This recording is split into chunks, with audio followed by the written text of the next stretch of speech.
turn white to any color. So duplicate a layer. So by using quick selection tool, select the area which you want to change the color. So you can add and subtract the selection also.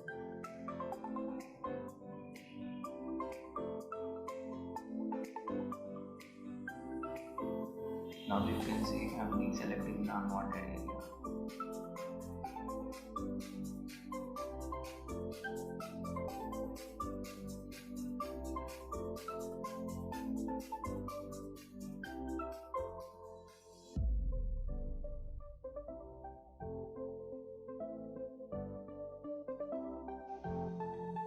Once the selection is done, create new solid color. So now change the color. So I'm using light green shade. So then change your blend mode to multiply.